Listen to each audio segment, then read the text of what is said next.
you. I'll try to keep it brief. But these 2 days we spoke about danger and growing authoritarianism tendencies. But in Albania, this is a daily suffocating reality driven by corruption, organized crime, and collapse of free and fair elections. Albania has become the clearest example of state captured by one man republic. Prime Minister doesn't allow coalition of the opposition, change the constitution. Members of parliament are mostly appointed and not elected. He rigged elections big time for the third time, embraces criminal networks, launders money through concrete towers, controls 90% of the media and destroys media outlets that speak against him, while citizens flee in record numbers. More than 1.3 million people in a country of 3 million citizens have left the country since the socialist government of Rama came in power in 2013. Justice reform. It meant to free the judiciary, was in stand place of the political change of the socialists. To put it simply, before the reform we had 16,000 pending cases for decision. Today we have 200,000, and the decision takes 8 to 15 years. Now we call the justice system in Albania just the special prosecutor office, not the judiciary, the courts and the judges. Correct me if I'm wrong, but in my understanding, I believe courts and judges and not prosecutors decide justice. SPAC has completely control over the courts, and judges operate under fear and pressure. And this system is funded by United States, United Kingdom, and European Union. But in my understanding, it's not independent justice. It reminds me a little bit about, in this 21st century, upgrade of the old communist state security playbook. First, find the name, the enemy. Second, find the charges and invent procedures, and judges write laws and not the parliament. Typical Stalinist tactics. Third, send the case to the court. And fourth, sentence the enemy of the state of the party. Presumption of innocence, status of limitation, double jeopardy does not exist. Same method, new packaging. Just 2 days ago, House of Foreign Affairs Committee on Europe in U.S. Congress requested the evaluation of judicial reform after 10 years.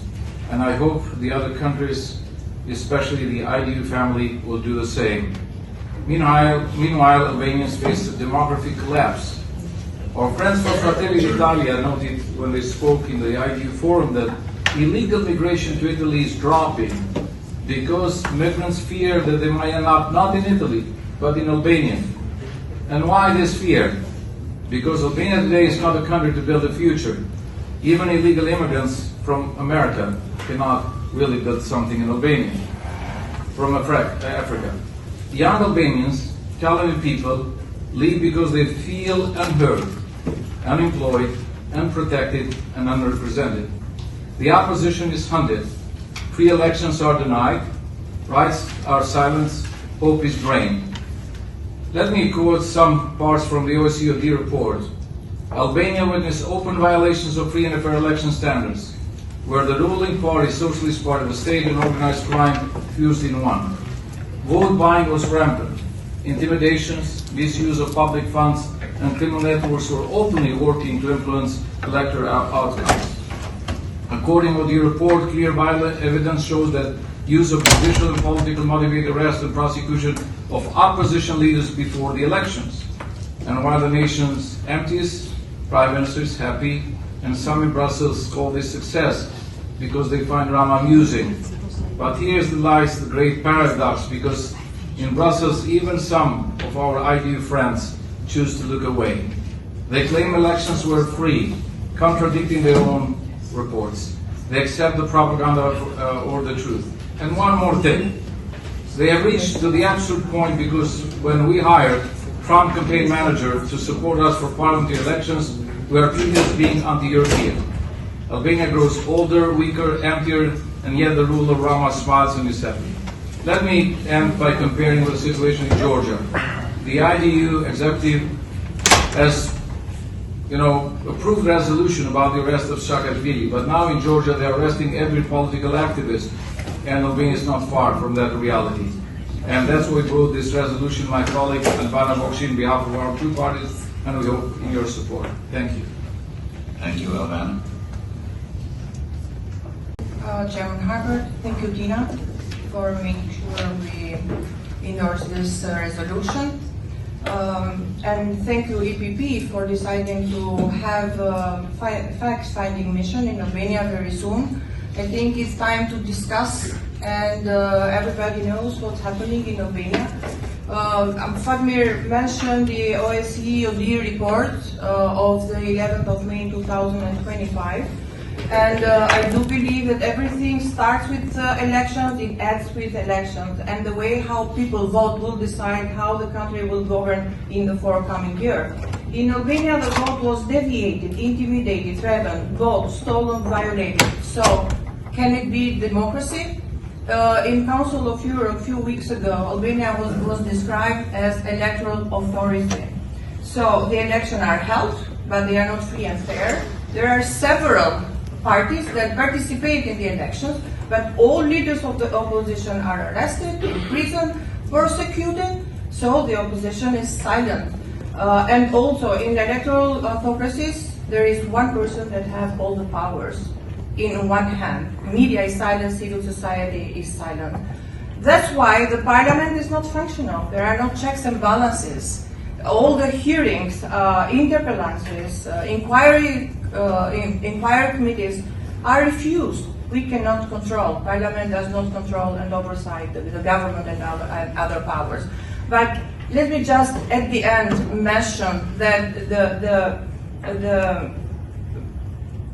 deepest concern we do have is the fusion of the state party, which we have in Albania, with criminal groups and drug cartels. On November 13, State Department sanctions Husa Brothers criminal group, which in connection with other Mexican groups was working with drug cartels in Latin America and bringing and trafficking the drug in European ports. And this money is being laundered in Albania. Those beautiful modern buildings, half empty, they are only 20% are going through banking system. The rest is illegal money, drug money, organized crime money. So the Albanian criminal groups, international criminal groups, drug money and trafficking and the organized crime is being laundered to Albania and coming to your countries, deforming economy and competition.